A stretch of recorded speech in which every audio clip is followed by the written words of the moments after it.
And all of these things impact not just social services and social security. And again, there are important economic impacts. But to me, the more important impacts are what it means to be a human person, an embodied person who has connections to other people, and what type of society we will have if those connections are severed or never created in the first place. Hi again, everybody. Welcome to another episode of the Narrative Podcast. Mike Andrews, David Mahan, and who are you? I know that I heard this was now, we changed the name to the Three-Man Luge now that I'm back. And sorry, that's the Aaron Bear, the triumphal return. Exactly. People Now, were asking. They were demanding it. Yeah, no, it's been a fun, man, I wish there's so many things going on here that we don't ever really have time to talk all about. But it has been such a incredible season at CCV. And just know whenever I have an absence from the narrative, it's a sign of really good things to come for the country, for CCV, and some exciting things we'll be able to talk about in the months to come. But I missed you guys. Mostly you, Mike. David, not as much. But you know, I was going to say the person demanding your return was me, because having to deal with him all the time, only one-on-one, exactly. challenge. It was like we're in the world of Carmen Sandiego. He would just pop in on Zooms just randomly in DC or somewhere. Like, where is this guy? Yeah, see, those are non-disclosed locations for certain times. Exactly, right. He bought a baguette or something. Yeah, it's exactly. Yeah, right. Well, there's been a lot going on, as you said, Aaron. And one thing, David, that you took the lead on this week was a very important legislative briefing about the gambling issue. We talked about this a couple weeks ago here on the podcast, had a lengthy interview just about what sports gambling what's going on with sports gambling. But in general, there's just so much talk around expanded gambling in the state of Ohio that it was necessary to get some lawmakers together, bring in some experts, and hash it out, essentially. Yeah, well, one of the beauties of having this building renovated was we've been waiting to do briefings like this, right? I mean, we talked, you and Mike briefly talked about, DeWine, basically saying that the biggest mistake he's made in his whole, 10 years governor was gambling. But what we didn't share was he had this quote that said, "I don't think I fully appreciated how many millions of dollars these gaming companies would spend coming into the state of Ohio to get more and more people addicted." Well, how would he have known if the only people talking to him were lobbyists? And so one of the goals that we had with the briefing was to invite, tell these members, just come on across the street, we'll feed you. We had a good showing, and man, we brought 3 experts in, from different areas, from the industry side, from the grassroots advocacy side, and from the mental health side, from the Lindner Center down in Cincinnati. And each one of them took 15 minutes and really just broke down the issue. And then we had about 20 minutes for the members to talk strategy with us, and they really leaned in. It's exciting where we're going with this. Yeah, and it's one of those things that on its face should cut across party lines, right? We see this as being an issue that should be able to bring people together, but you got to turn down the lobbyist rhetoric, right? The all of the money interest in this are for expanding more and more, and it reminds me of the marijuana issue.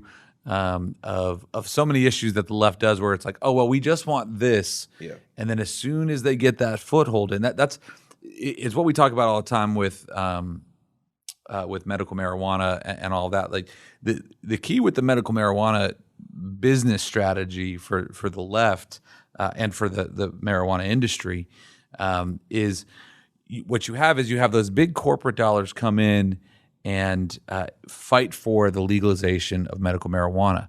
And what that really allows for is homegrown election campaign funds to fight the broader recreational marijuana fight. Yeah. That's the same thing that happens here, right? They nudge open that door with casinos or only in limited places and all that kind of stuff. Mm-hmm. That starts bringing in revenue, and then they can expand it to sports betting, and then they go to iGaming, right? And then they go to putting a casino in every 7-Eleven and all this kind of stuff. And so I think what DeWine's seeing, what a lot of folks are seeing is that the promises made about the limited harm of this is going to be. Did you guys talk last time about the Problem Gaming Network? Did you talk about that picture? We did. Yeah, we did. Just a little bit. We brought that up last night as well. Because that was the thing that pushed me over the edge. I sent that picture to a lot of folks of all the sponsors, like literally every sponsor of the Ohio Problem Gaming Network's Problem Gaming Conference were the people who DraftKings, FanDuel, right, MGM, Grand. I think I For the man who did this. Yeah, exactly. We're all that was what I tweeted the picture of Tim Robinson in the hot dog costume, being like, we're all trying to wonder who was the guy who crashed the hot dog mobile into the, or what's the other meme of the guy who like shoots the guy sitting in the chair. And then he was like, I can't believe who did that? Who shot that? It's like, you did. You shot the guy. We just saw you do it. Like, and that's these casino and gaming industry. So, and you really can't understate the impact, especially when our friend Les Bernal had a great presentation. I saw some of that last night, and he's throwing out figures like, what, $10,000 a minute Ohioans lose in gambling, and it's closing in on $5 billion per year, and that's divided between lottery and the iGaming and sports gambling. Brianne talked about New Jersey, right? Who's all in with the gambling. You know, they bring in $385 million in tax revenues, 350 some million of that is tied up in costs for all the deleterious effects.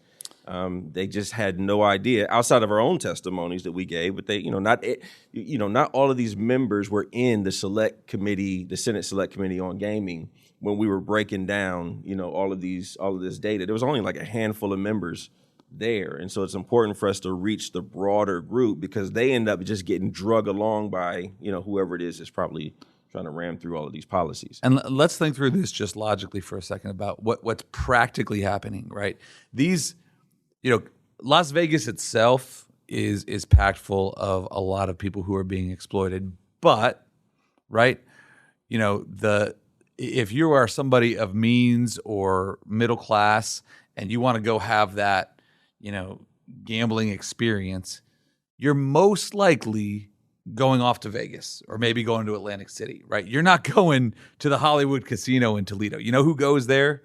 Low-income folks who don't have primarily low-income folks who don't have that disposable income to be spending on these things. So what you really have with gambling in a state like Ohio, it's bad in Vegas. It's even worse in a state like Ohio, is you have a massive wealth transfer of low-income folks being exploited to play games that are statistically rigged against them.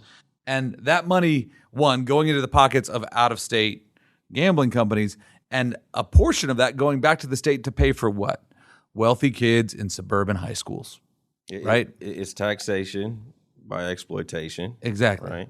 And the only way they win is by creating and exploiting new addicts. Right. That's the entire business model. And the advent of AI in this whole space is what makes these games statistically, like it was always the house always wins, and that was like an inevitability.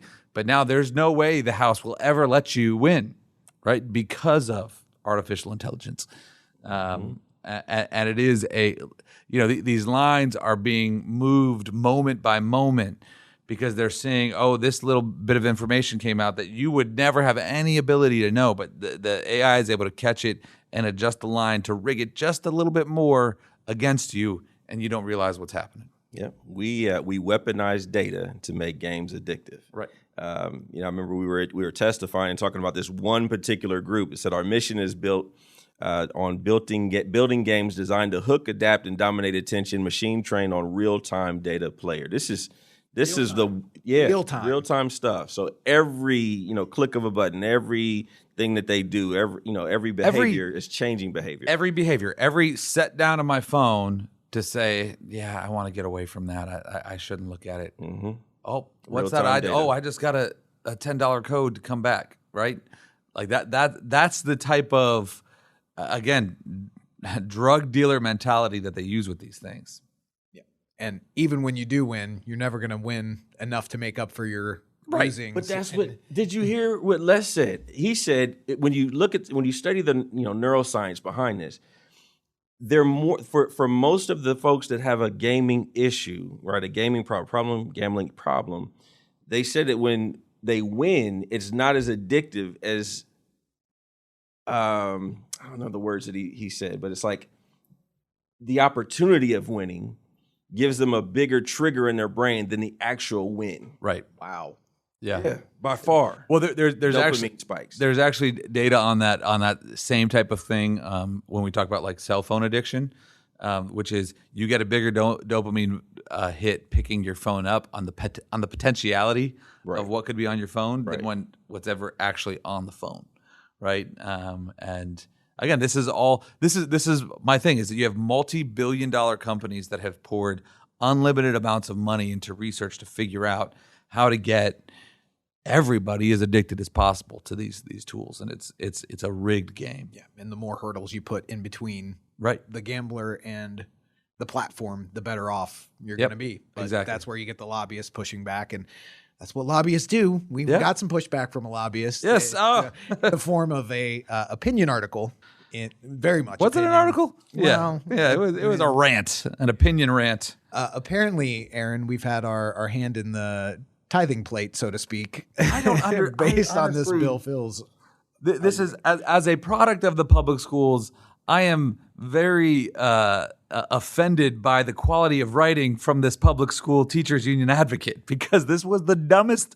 Like, oh my gosh, I could not track with the rants of our good friend Bill Phillis. Like, we're writing a response to this thing, and I don't even know where to go with it because it's just so all over the map with what he wrote. I will say, to their credit, they used the best picture of me possible for this. You love that picture. It's such a good picture. That's going over David's office, right? That's going. I'm getting a fat head of that picture. We had a speaker come in as soon as he landed. Like, we met him at the Rife building. He came in so late, and the first thing he said was, "That was a great picture of Aaron Barron in this match."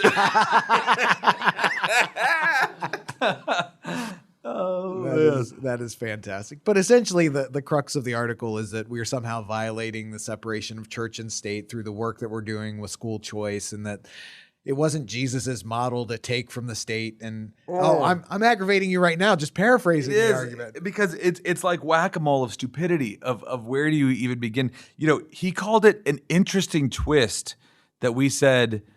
You know, the so-called separation of church and state meant that the state stays out of the church's business, not the church can't influence the state.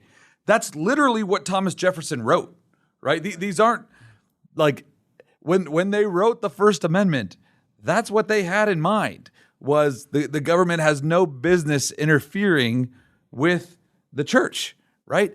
And the idea that Christians shouldn't be influencing the government is so ridiculous, outside of the mind. And this is my problem with this guy Bill Phillis, who's like the number one mouthpiece for the teachers unions in Ohio and the public schools. Is he's so historically illiterate that he but speaks it with such confidence that it's shocking, right? And then when he tries to venture into theology, it gets even worse. Right, so his historical knowledge is really bad, but then his biblical knowledge in this case is so ill-informed and so that you're like, man, I don't even know where to begin with you to show like so the thing that Jesus would have us do is just allow this government education system to plummet deeper and deeper into holes and throw more and more money at a system that is flawed from the ground up. I mean, it's so unbelievably heartless. And he does the same thing that I'm seeing. You know, I was teasing Kentucky Governor Andy Beshear over this, which is when Bill wants to make a moral argument for supporting the public schools, he has no problem quoting biblical things and biblical ideals for why we need to fund his funders. But the minute that we rely on the Bible, it's, we're violating separation of church and state. You got to pick a lane, man. And that's not exactly Bill's strong suit. Even at times when God's people were enslaved, he required them to engage their leadership, right? Joseph, right? Ruth, on down. But his understanding of who the church is as not being some kind of representative organization, but the people they represent. So they're in like he cites render under Caesar what is Caesar. Mm-hmm. Okay, who's Caesar in America? Do we have an emperor in America? Who? We are we are a government of the people, by the people, for the people, right? So if we are rendering under Caesar, we need to exercise our authority to do the most good, right? And continuing to throw money at a burning institution that is failing so many kids does not seem like just government. Yeah, that's the piece that gets me is the only Christian response in his mind is you've got to go along with this massive social program. Right. And if you don't, then you're unchristian somehow. Right. Like, well, that's a role that the church was supposed to fill. Right. And as we're trying to support churches who are, starting schools to really educate kids, like that does not strike me as a violation of and he principle. Falsely claims in this article, in his roundabout way, both with and the Dispatch kind of feeds into this with some of their headlines, that we're taking government money. We do not take government money. The Ed Choice dollars don't go to us, right? We don't take government grants, right? That's not what CCV does. We are funded by the families of Ohio and some across the nation now, and so it's so nonsensical. But this is the kind of thing when you're getting out, and this is the same thing we were talking about with the City Club. When you're getting out and you're making a difference, these are the shots that come your way. Yeah, and at the very base level, it's not unchristian to say you probably shouldn't give more money for worse results. Right, exactly. Like, that seems that's just good money after bad is probably something you don't want to be doing. Yeah. Well, one last thing we wanted to cover today, and it's an interesting study that the Institute for Family Studies and our friend Brad Wilcox just wrote an article on, and Maria, your wife, she also co-authored this piece in Fox News. I'll just read a paragraph here about this State of the Union's report, the 2026 version. So it surveyed 5,275 single adults between the ages of 22 and 35 and found that only 1 in 3 of eligible young adults were actively dating, and nearly 3/4 of women, that's 74%, and about 2/3 of men had not had a single date or dated only a few times in the last year. That is not an encouraging recipe for the future of marriage and family. So I'm actually going to ask you guys first, because my kids are all in elementary school, and if they try to date, someone's getting hit. You guys actually have kids that can date. I'm not going to do it. You are not going to have me put my kids' business in the street. I'm get beat up. What do you think is going? And I'll say, like, we see this internally with even some of our staff at CCV of young folks that want to be married that aren't. But what do you guys see going on? Well, there is a lot to, and this article mentions Jonathan Haidt and some of the research that he's done on the effect of screens and phones on not only brain development, but just on interaction. Mm-hmm. And I would say, from our standpoint, we've tried to push that off on our kids to say, you're not getting a smartphone until you're 16. And so I might be bragging on my kids a little bit. I think they're a little better adjusted than maybe some of the general population, but I think they're also more attuned to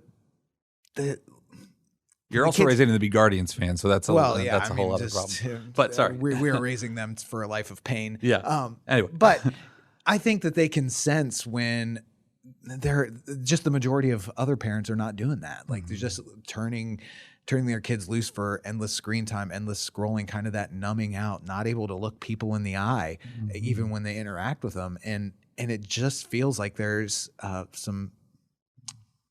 the relationships aren't authentic because they don't know how to have relationships. And that's also something that's in this article that just documents that really kids aren't even socializing. It's not even dating relationships. They're just not getting out and being social. And so they don't know how to have relationships. Yeah. It's like what your wife said. It's all Netflix and no chill. Yeah.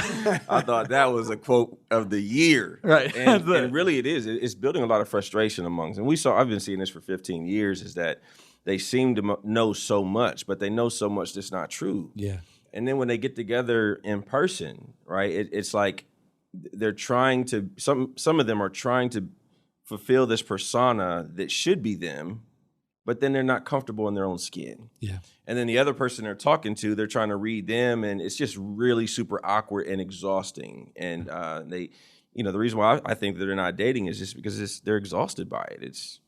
Yeah. Yeah, it's Well, a heavy lift. I mean, it's funny. Brad and I were talking about this a while ago, but you see some encouraging trends in these studies, right? Like out of wedlock pregnancy rates are going down, but that's good. But the reason for it is not because people are making more virtuous decisions and getting married, right? It's because men and women are opting out of dating now, opting out of that scene, right? It's the same thing. There was a story in the Columbus Dispatch, I think last week or 2 weeks ago, that I sent to Brad, which was showing underage drinking and alcohol sales to Gen Z it's the lowest in a generation, right? Even for those that are over 21. And again, generally a good thing, right? We have less problem drinking, all those types of things. But when you look at the reason why, it's because people aren't going into social environments anymore, right? They're staying home, sports betting, right? Like again, that was when I was 21, 22 and moved. I think I've told the story on the pod before, but when I would go out and meet friends, we'd go to a bar and watch a Cubs game or watch a football game and have a beer, right? And that was the connection for us, right? Of building relationship, and you're not seeing that same relationship building happening anymore. And it is, I do think it's the tech side of it. I think there's a little bit of still the helicopter parenting, right? Which I would argue is a fallout of the tech side, right? There's been some really good writings about this, I think, from Abigail Schreier, about how the problem of having all of this information now is that, like, parents think that, millennial parents, my generation of parents, we think child abductions are way more common than they actually are, right? They're way, way, way, way down. But we just, whenever something happens, we get bombarded with it, and we just think it's super prevalent. And that's led to a generation of parents that are much more likely to prevent their kids from taking on the risk of social failure, of embarrassment, of all of those types of things.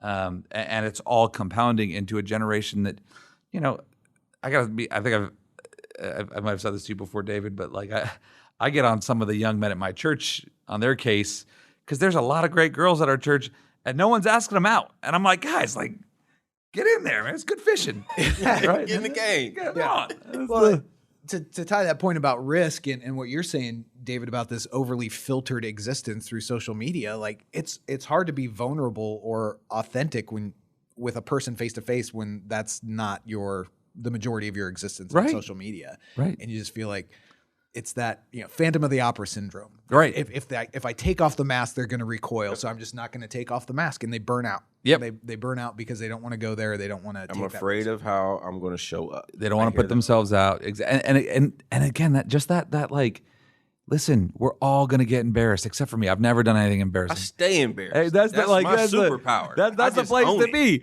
But that like, It's true.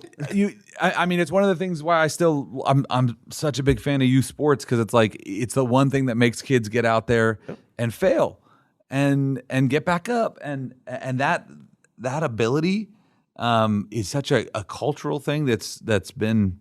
I mean, honestly, like, again, I was not a faithful follower in high school of Jesus, learning this, But it was fun, like being out with your friends and going asking for a girl for a number and being told no, and then going back and laughing with your buddies about what just happened. But did you get any numbers? I said no. Okay, I'm not even trying to sit here and act like I was like cleaning up. I'm saying, right? I got one and I held on to her. I said, I got you. And Marita wasn't able to go anywhere. But we were an interesting generation. We just were, like exactly. Going out and cruising some drag of a street and honking at cars. You want to pull over to the McDonald's. Candy apple red. Trip to the middle school trip to Washington, D.C. when I was a kid. And like you'd see a girl in the Smithsonian, like, I'm going to try and get her. Like, you're never going to see this kid. They live in Tennessee and you're in 8th grade, right? Like that. Those Good were times. But that was what, those types of interactions were the things that we did as kids, and because we didn't have phones. Right. We didn't have things that were distracting us. We were, I think, much more present. And And again, there were lots of things of those that had all their own problems, but these problems are so unique and it's hard to get out of them. I'm so glad I'm not out there anymore. I've been married man. 31 years. April 17th. Love you, babe. Right? I know. I was gonna say we all were wise and locked it down fast and said, It's not going to get any better than this. We found somebody who's willing to slum a little Exactly, bit, and right? we need to get her before they realize differently. Yeah. Well, if we're going to save America, we need to do it through the family. According to a study that Delano Squires helped co-author at the Heritage Foundation, we had a conversation with Delano, David and I did, and this is a great study that they've just put out. I really enjoyed the conversation. He's becoming one of my favorite people to talk to. We've had him on the podcast a couple of times, and yeah, thank you, David. Thank you for the introduction. You're the only one that knows the man. Like, you are the reason he is on the scene. What is it? You're welcome. Yeah. And there's plenty of Cleveland Indians talk in this. Because I'm glad I missed this one. I appreciated that from That's Delano. good. Call them the Indians, didn't he? He did, but I'm here for it. If That's we're talking about 90s Indians there, He's better. He's a better man because I still try to be like, I'm going to be respectful. But golly, it's the dumbest name, the Guardians. I cannot take it. Cannot take it. Well, that and more coming up in our interview with Delano Squires next on The Narrative. If you've got something to say, we want to help you say it. I'm Vince Tornero. Since 2018, Wessler Media has helped churches, organizations, and events amplify their message through podcast, video, and social media. We also happen to produce The Narrative too. Let's talk. WesslerMedia.com. WESSLER Media.com. My name is Lauren Metters, and I'm the Business Development Manager for the Christian Business Partnership. I want to invite you to imagine something with me for just a moment. Imagine if every Christian business owner in Ohio tossed a single rock in the same pond. One person tossing one rock makes a ripple in the pond, but thousands hitting the water at the same moment can make a big wave, big enough to change the entire structure of that pond. This is what happens when we join forces. Suddenly, we aren't just protecting Christian values in the marketplace. We're shaping the future of our communities, our economy, and the next generation. When Christian business owners stand together, we create real impact. That is why the Christian Business Partnership exists. Our members gain access to affordable group rate health insurance, discounted workers' comp, and other programs that protect your bottom line, all while amplifying your voice at the State House and standing strong for pro-family and pro-business legislation. Join our community where hundreds of Christian employers grow stronger together every year. Visit cbpohio.org today and become part of the movement. And we're back on The Narrative. Mike Andrews, David Mahan, joined now by Delano Squires, who's director of the Richard and Helen DeVos Center for Human Flourishing, where he focuses on policies and social norms that promote marriage, fatherhood, and healthy families. He's also one of the co-authors of the Heritage Foundation's new report, Saving America by Saving the Family, a foundation for the next 250 years. We're excited to talk with him today about that report. Delano, it's great to have you back on The Narrative. Thanks so much for the time. Thank you for having me, guys. Well, let's just start right off the top here. Can you explain why you and your co-workers, co-authors at Heritage believe that family structure is so central to the future of America and our republic? The data is clear, right? The numbers don't lie. There's a clear connection between family structure and social outcomes. So particularly for children. So what we see is that children raised in homes with their married biological parents do better across a range of social economic outcomes than their peers raised in any other family structure, particularly peers raised in a single parent home. So that's connected to education outcomes, whether it's grades, the percentage of kids who go on to college. It's connected to behavioral outcomes, juvenile delinquency, adult incarceration. And sort of the most basic is connected to economic outcomes. Right? So children who are raised by a single mom at a much higher chance of growing up in poverty than children raised in a two-parent home. So that connection is pretty clear. And what we've seen over the course of decades through the data and social trends is that America's marriage model has morphed from early and often to less and later. And what I mean by that is that even if you go back 40 years, in 1980, the median age for first marriage was about 24 for men and about 22 for women. Today, it's about 31 and 29, respectively. In 1970, over 70% of American households were comprised of a married man and woman. Today, it's less than 50%, 47% to be exact. So fewer people are getting married. When they do get married, they get married at older ages. Americans are having fewer children, so total fertility rates have dipped below 2.1, which is sort of the baseline for replacement rate. But more children are being born out of wedlock. So again, in 1965, about 8% of kids were born to unmarried parents. Today, 40% of American children are born out of wedlock, and about a quarter of children live with a single parent. So our entire family formation dynamic has shifted over the course of decades, and this report is meant to help us get back on track. I think, Delano, we've talked a lot, but I think when we mention numbers like these, it kind of goes over folks' heads sometimes. I know when I've had, questions, everybody's like, "Oh yeah, Dave, this is terrible." But I want to read a direct quote from the report, because this report takes it to another level. This is, like, from what I understand, the product of 3 years of work. Yes. It says the family is the foundation of every healthy society, and tragically, the American family is on the brink. We are dangerously close to being unable to reverse the decline. Our country will not survive if families continue to crumble at this rate. So you all are looking at what are some of the largest, right, the major, the most critical issues that we face as a nation, and you all are saying right at the top is the disintegration of family. Go a little bit more into detail as to how is it, what does it look like for the American family to crumble, and how does it impact to the point where it could be the end of our civilization as we know it? There's so many different directions to go, but I'll make it simple. The outcomes that vex progressives and conservatives alike, whether we're talking in the schoolhouse, the courthouse, or the jailhouse, all begin in the home. So if we want to see improved academic outcomes, if we want to see less juvenile delinquency, if we want to see reductions in incarceration, we have to address what is going on in the American home. But too often elected officials assume that it's their policy agenda that will determine a child's life outcomes, not the relationship between the man and woman who created that child. So again, a lot of this is often tied to some of these outcomes, again, around criminal justice and education and economics.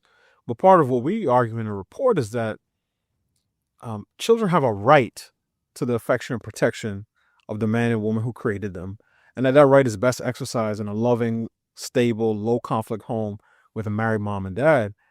And if we abandon that approach to family structure, what we'll call the marriage before carriage approach to family formation, then that means that there are going to be subsequent generations of American children who have a completely different understanding of the family name, the family home, the family car, the family vacation, family traditions, and even a family reunion, because their perspective on what a family is going to be completely different than any generation of Americans who lived before them. All right. So if we continue on this path where fewer people are getting married and fewer children being born, you're going to have, again, communities of kids who don't have any first cousins. This is not something that people necessarily talk about. You're going to have adults who are well into their 60s and 70s who have no grandchildren. And all of these things impact not just social services and Social Security. And again, there are important economic impacts. But to me, the more important impacts are what it means to be a human person, an embodied person who has connections to other people, and what type of society we will have if those connections are severed or never created in the first place. What role do you see policy and lawmakers playing in this, both from the standpoint of how we got here through things like the benefits cliff that we've talked about, or welfare issues, and then as being part of the solution to really strengthen families and create opportunities to create the family, or to promote the family unit as God intended? With respect to public policy and public officials, a huge role in terms of how we got here. I would argue a more limited role in how we get forward. And where we go. Yeah. Right, where we go. If you make a mess, clean it up. That's how my mama put it. Which is true. But we all know. I think back to when I was a teenager, growing up in New York, and the church I attended in Brooklyn. Um, we purchased an apartment building right next to the church. We wanted to make it an annex. And when they needed demolition work to be done, they got me and my three best friends, 4 teenagers. They gave them a sledgehammer, and they promised us some mac and cheese and oxtail when we got done. And we just went to work. But when it was time to rebuild, they went and got trained professionals because they understood a lesson that most of us intuit, which is that it's much easier to destroy than it is to create, and certainly than it is to rebuild. So to your question, Man, that'll preach, Mike. You know you're gonna steal that, bro. I'm totally I can see it on your face now. So, but in terms of that destruction, we point to the 1960s as that inflection point, and there were 2 major cultural shocks that happened right at the exact same time. And before I sort of list them, I think it's important to give a little bit of context, which is to say, at times there are a lot of different discussions going on about what affects the family. Some people will say structure, some people say culture. Progressives will talk about mass incarceration and redlining and all these other different policies. But ultimately, any change to family culture has to deal with at least one of 3 elements. There's the man, there's the woman, and there's the institution of marriage. So in the 1960s, we saw, again, 2 cultural shocks that impacted those first 2 elements, all 3 elements, actually. You had the rise of the welfare state, Lyndon Johnson's Great Society, that displaced men from their rightful place as providers in the home. And then you have the rise of second wave feminism, right? Whether you're talking the mainstream Betty Friedan, Gloria Steinem, and then later sort of Black feminism became its own distinct political philosophy. So you have the Angela Davis, you have Alice Walker, you have Audre Lorde. And what feminism did, second wave feminism did, is that it convinced women that men were toxic, marriage was oppressive, the home was a prison, and that children were a burden. And you have these 2 things peaking at exactly the same time, which disrupted the relationships between men and women and sowed discord in the home. And then from there, you see a number of cascading effects, which is the cultural idea that marriage is obsolete and that fathers are optional. And most people, particularly if we're talking about the 60s and the family, most people think about, the Moynihan Report on the Negro family, and they can see these things clearly where we're talking about sort of the destruction of the traditional Black family, especially in urban areas. But again, the non-marital birth rate for whites today is higher than it was for Blacks in 1965. So now this is an issue that's affecting everybody across American society. So that's where you see policy and culture marrying to destroy. And again, what we argue is that the government has a limited role with respect to rebuilding. Yeah, I do. If we could just stay on this a little bit more, there's a direct quote. It says, "Government in particular must choose a side. It must stop being hostile or indifferent to marriage and family, and become fully supportive in all it does, from rhetoric to law to programs, grants, and to regulations." And you mentioned that somewhere in the city, in the 60s, LBJ, Great Society, all of that, displaced men from families. If we could dig, because we hear about this all the time, anecdotally, what happened? Like, in what way did it displace men from families in the 60s? So particularly with welfare policy at the time, in many states, married couples could not qualify for welfare.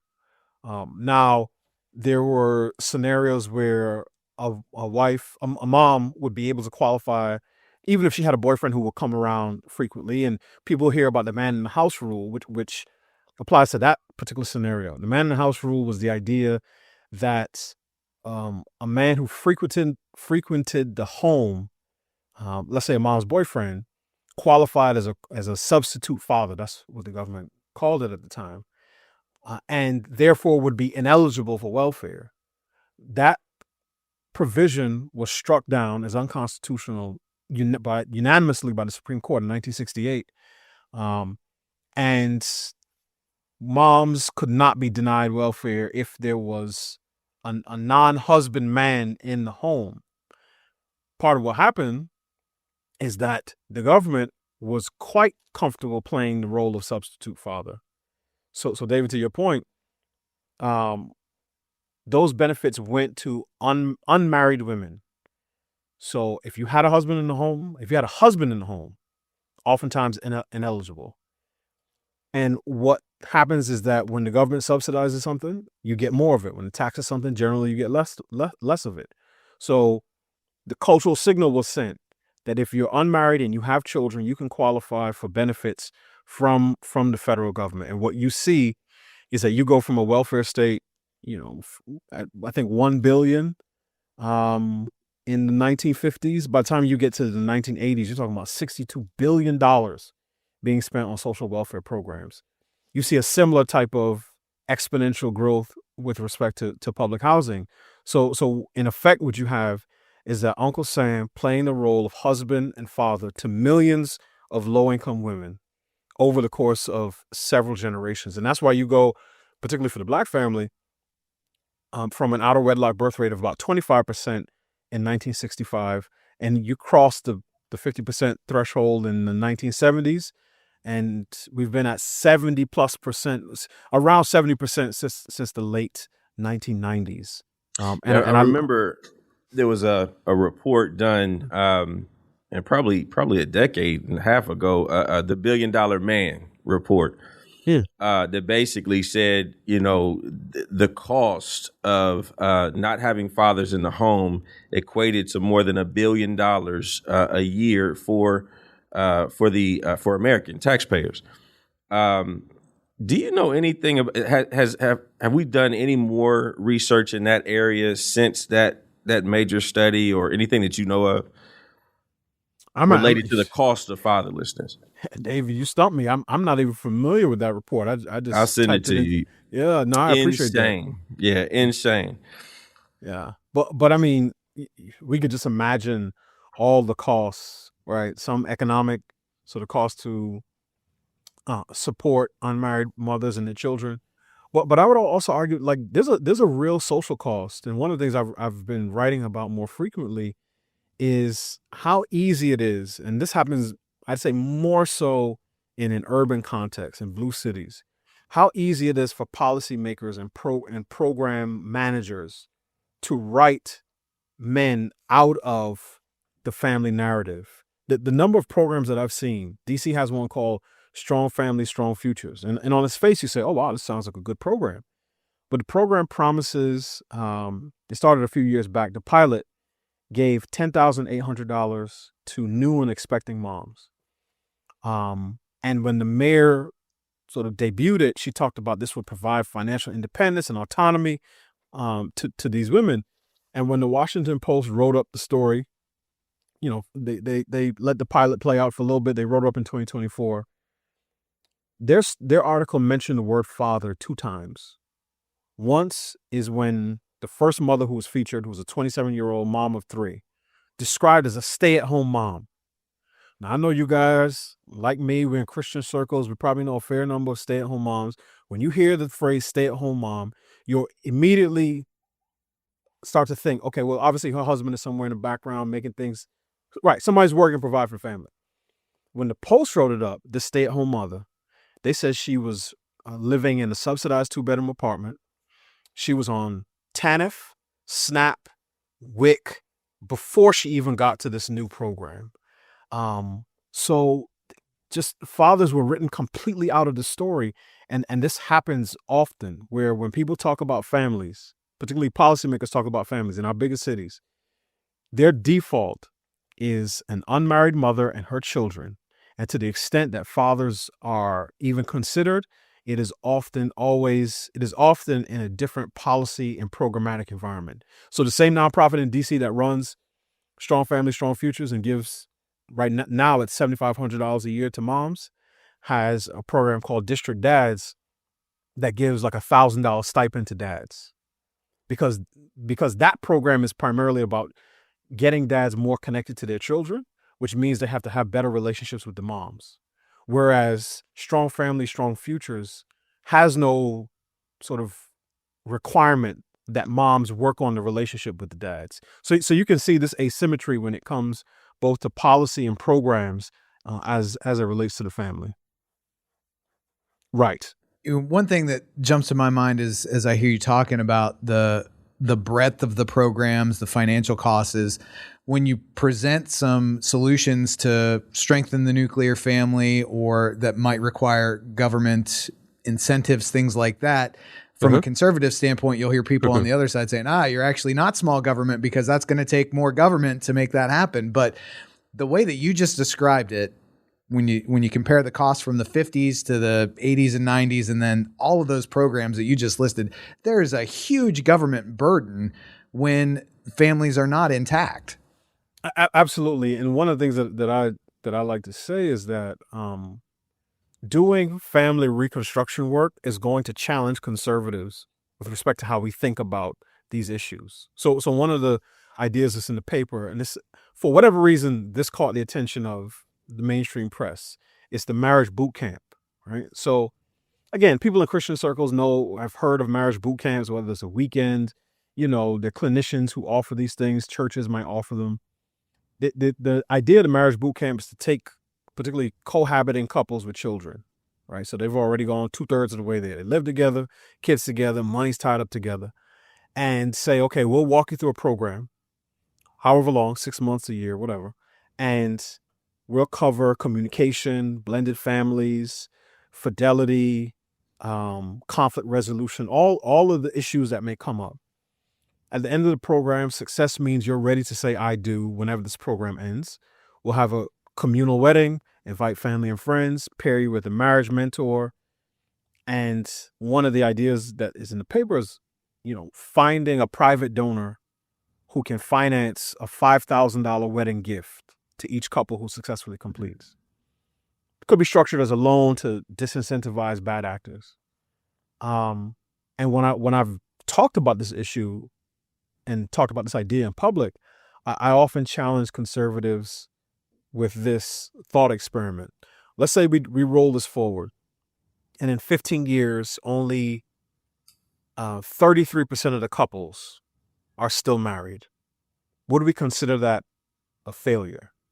And for some people, they say, yes, 33%, this is terrible. But what I challenge them to do is I said, okay, well, consider this. If you are a .330 lifetime hitter for the Cleveland Indians, right? 20-year Speak career. my language. Right. Right. If you are, I don't know, I'm trying to think of the best. I'm an Indians fan, by the way. This is a little known secret. That's good to know. We got some stuff to talk about then. Right. I remember watching Kenny Lofton and Pascal and Baerga and those 90s teams. If any of those guys hit .330 over the course of a career, you're likely going in as a first ballot Hall of Famer. Yeah. But if you shoot 33% from the free throw line as a starting shooting guard for the Cleveland Cavaliers, you're headed to the bench. The point that I'm making is that success has to be defined within the context of the game that's being played. And if you're doing marriage reconstruction work in low-income communities, I don't care what color they are, whether in urban or rural, low-income communities among couples who do not have a family history of marriage, who either come from parents who did not marry, who got divorced, who don't see a culture of marriage in their community, among their friend set, and no one is talking to them, and let's say they're the first in 3 generations to get married, that's going to look much different than if you're doing it in an environment with middle class, upwardly mobile, educated, church-going folks. So part of this is, like conservatives, we're going to have to be challenged to expand our minds in terms of what success looks like. And it may mean we may have to spend more per couple than what we would like. But my argument is that what you spend on the front end, you can save on the back end with all the other things that, that we talk about. So yes, it is a challenge. But some of this doesn't even require money, right? The bully pulpit is free. There's nothing stopping a conservative governor or mayor or middle of the road Democrat. Because I've written, I actually have a piece coming out pretty soon entitled "The Conservative Case for More Pro-Marriage Democrats." And I note that Barack Obama, as candidate and as president, frequently made a connection between family structure and social outcomes. And when he did, if you all remember this, the only people who would criticize him would be his progressive allies on his left flank. And since then, you would be hard pressed to find any Democrat who speaks about marriage explicitly and family structure in the way that Obama does. But that bully pulpit is free, and politicians, elected officials can use it. So it's not just billions in programs and spending. Part of it is, again, articulating the values of a particular community to the people who, elect you. So, today there's always a story somewhere about fraud and abuse, with government funds. Another quote from the report: President Trump should issue a series of executive orders requiring every grant, contract, policy, regulation, research project, and enforcement action involving the federal government to explicitly measure how it helps or harms marriage and family and block or support those actions accordingly. I thought immediately of TANF, and you brought it up just here recently. One of the things that I try to do here in Ohio when I'm talking to, matter of fact, we got to do this with our speaker, is make sure that they, everybody knows what TANF is, but they don't know what the purpose of TANF is, right? And I want to read this just for our audience here. Purpose 1, provide assistance to needy families so that children may be cared for in their own homes or in the homes of their relatives. So TANF is temporary assistance to needy families, right? Here's purpose 2. End the dependence of needy parents on government benefits by promoting job preparation, work, and the M word, marriage, right? 3, prevent and reduce the incidence of out-of-wedlock childbirth. Not just teen pregnancy, there's a difference when you're talking about prevention work.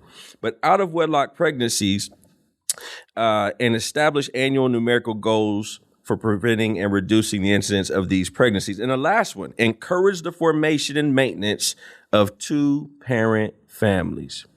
So the way I see it, Delano, if you're getting TANF money in your state or in your program, and you're not talking about marriage, not just feeding needy families, right, and giving money to needy families, but if you're not talking about marriage, how can we be giving this money out if they're not talking about marriage? Hearing you say that actually gave me an idea, which is an audit of cities and states who receive TANF money. I'm thinking city because I'm in DC, so I think it probably comes straight to DC.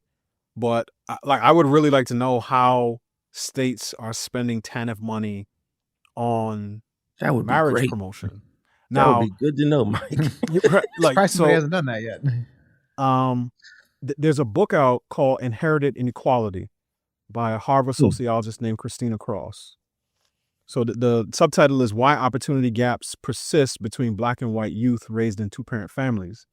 Her thesis is that while kids in 2-parent homes do better on a range of outcomes than kids in single-parent homes, that family structure does not benefit Black children the same way it does white children, because she still sees racial disparities between Black kids in 2-parent homes and white kids in 2-parent homes.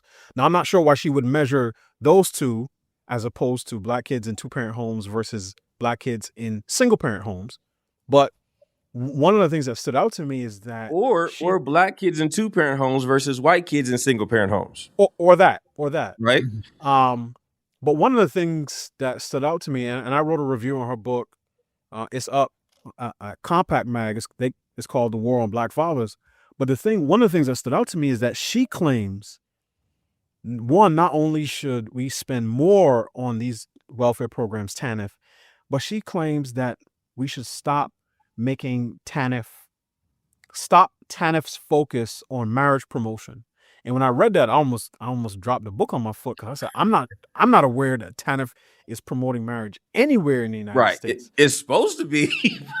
Right. So her, she would have a completely different perspective on this. Now, again, maybe this is going on and we just don't know about it. But I've never seen an ad for any social service program in the DC area where you have a married couple and they're saying, come here for these services or relationship education. So it's possible it's happening. I just don't know about it. But my sense is that this is not happening anywhere because, again, this is not something that policymakers talk about. And if they do, it's almost always conservative coded, which is one of the reasons that it is so easy for progressives to see anything that is pro-marriage as anti-woman. And it's one of the biggest challenges with trying to promote good family policy in the public square is that there's always this reflexive idea that, they're trying to take women back. They want to take away our rights. They don't want us to go to college, which makes it difficult to implement any of these policy That's proposals. Right. As you know, one of the key architects of TANF was Robert Rector right there at the Heritage Foundation. Matter of fact, last time, actually 2 times ago when I was in D.C., had lunch with him, and I asked him specifically why did they put such an emphasis on marriage and 2-parent homes? And the answer is quite simply, even as you broke down for us today, when you're looking at, in Ohio, we got 1.7, births per mom, and not getting that, I guess, replenishing ourselves, right? The out of wedlock childbirth, the crime, the incarceration, low academic performance. None of the needles move in any of these areas without marriage. So if we're spending all of this money across the country, just feeding, then we're not doing what we're supposed to be, ending the dependence of needy parents, and needy families. We're just not. So we're just giving out money. Yeah, absolutely. So, which is why, our proposals are not keyed on increasing the birth rate. Our proposals are keyed on ensuring more children are born to 2 married parents, and with the hope that the next generation will get married a little bit younger, so we can bend that curve back in terms of median age of first marriage. So for instance, we talk about we have what we call the NEST credit. So that NEST stands for Newlywed Early Starters Trust. Now, this one takes a little bit of explaining. So this credit would build on the Trump accounts that people have been talking about, right? So this would deposit $2,500 as an initial deposit for the birth of a child. So let's say this is passed on Monday. Child is born Tuesday. This child would have $2,500 deposited into account in the private market, and with compound interest and all the things that occur in the free market. If this child marries before the age of 30, so deposited when the baby is born, but can be drawn down for the sake of a marital event before the age of 30, that child would get roughly, let's call it about $17,000. So if you have 2 kids who are now 2 adults, 30 years from now or 29 years from now, you're talking $35,000 plus, right, for a wedding, down payment on a home. So that's the NEST account. And we have a couple other financial incentives there, but they're all keyed on marriage, and they all incentivize marrying, before a particular age, because, you guys probably know that when women have babies over the age of 35, I didn't notice that first till I heard my wife's doctor say it. It's considered a geriatric pregnancy, comes with additional risks. But even if you're not, let's put women to the side for a quick second. Let's think of a man who marries at 37 and has his first child at 40. And let's say he has a son who follows in his footsteps, married at 37, first child at 40. You become a first-time granddad at 80 years old, which is past the average life expectancy for an American male. So conservatives, and I know you all are doing this great work on this in Ohio, we often talk about the success sequence, right? Finish high school, get a job, get married, then have children in that order. Chances of being in poverty by your mid-30s is in the single digits. But I also think we should talk more about the success timing, which is to say, if you wait too long to do certain things, you're going to encounter different challenges in life. So you may be longer on money, but you'll be shorter on energy. Whereas if you get married earlier and have children a little earlier, typically a little shorter on money, but longer on energy. But by the time, if you get married at 20, 22, you have your first child at 24, by the time they're ready for college, you're in your early 40s, still have some energy. You and your wife can still go out on dates and go dancing and so on and so forth. But if you, again, follow that course that I'm talking about, you just have a different life trajectory, both for you and your children, and a different trajectory if your hope is to ever see your grandchildren. Dang, Delano, I'm getting tired just listening to you. Sitting here 50 years old. Well, it is past your nap time. Let's be fair. Well, as we start to wrap up the conversation, I'm curious, Delano, what would you say if we're looking 10, 20, 30 years in the future, if these policies are starting to take effect, what does that look like, or what would be some key indicators that the tide is starting to change with the American family? Yeah, that's a great question. I think of 5 indicators of family health. All right. So I'll name them and then speak about the associated indicator. I think of value, which I would look at marriage rates to determine that, right? What percentage of adults are married? Again, used to be well up in the 70s. Now it's less than 50%. And in fact, there's a greater number of adults who've ever cohabited today than married. That's according to data from Pew. So there's value, there's sequence, right? So I would look at the non-marital birth rate. There's timing, age of first marriage. We just covered both of those. There's permanence.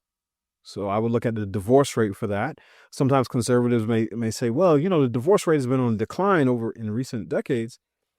And that's true. There's data to back that, but we have to ask ourselves why. I think part of it is that there's a selection effect, a self-selection effect with respect to who is actually getting married now. And marriage has become a luxury good over the years and is disappearing primarily, from the working class and low income Americans. So I would look at divorce rate to measure permanence, and then size of families. So I would look at total fertility rate for that. So those are the 5 indicators, and obviously they have the associated directions. You want marriage rates to go up, non-marital birth rates to go down, age of first marriage, depending on who you talk to. For me in my house, would like that, bend that curve back down. Divorce rates obviously to go down, and total fertility to go up. So those are some of the things that I would look at to determine just baseline where we are in terms of the American family. There's some other things sort of on the periphery, because this is why it's important to ground our family work in marriage, because there are some even on the center right who are pro-natalists but not pro-marriage. And I've written about Elon Musk's baby mama drama, and he may say, look, I'm doing my part. I'm have 14 kids by at least 4 different women, so I'm doing my part. But a future where significant numbers of children are being born through surrogacy, through IVF, where they are being created in environments where they are intentionally denied either a mother or a father, is not one that I see as a positive, even if it can be used to game total fertility to above 2.1. So this work has to be done, again, within the context of marriage and not just for the purpose of a single outcome measure, which is more babies. Well, Delano, it's always great to hear from you. Grateful for the time today. And when I finally get to have my podcast on why Kenny Lofton is a Hall of Famer, I know who I'm going to call to help back me up on that one. Let's commiserate. Yeah, let's commiserate about the 90s Indians. Yes, sir. Yes, sir. We won't bring up Jose Mesa, though. Oh, nope. That one's off topic. Next time on a narrative. Yeah. But before we do let you go, where can people find the report and where can they follow your work? They can go to heritage.org. So the report is called Saving the American Family, Saving America by Saving the Family, a foundation for the next 250 years. So if you just go to heritage.org and search marriage and family, it'll pop right up. That's great. Well, always a pleasure, my friend. Wish you all the best, and thank you for this report, and it was great to have you today on The Narrative. Thanks, Delano. Thank you, guys. Appreciate y'all as always. Thank you for tuning in to this episode of The Narrative, presented by CCV and produced by Westler Media. If you found today's episode insightful, leave us a review or rating and subscribe anywhere you get your podcasts. We're your hosts, Mike Andrews, Aaron Baer, and David Mahan, and we'll see you next time on The Narrative.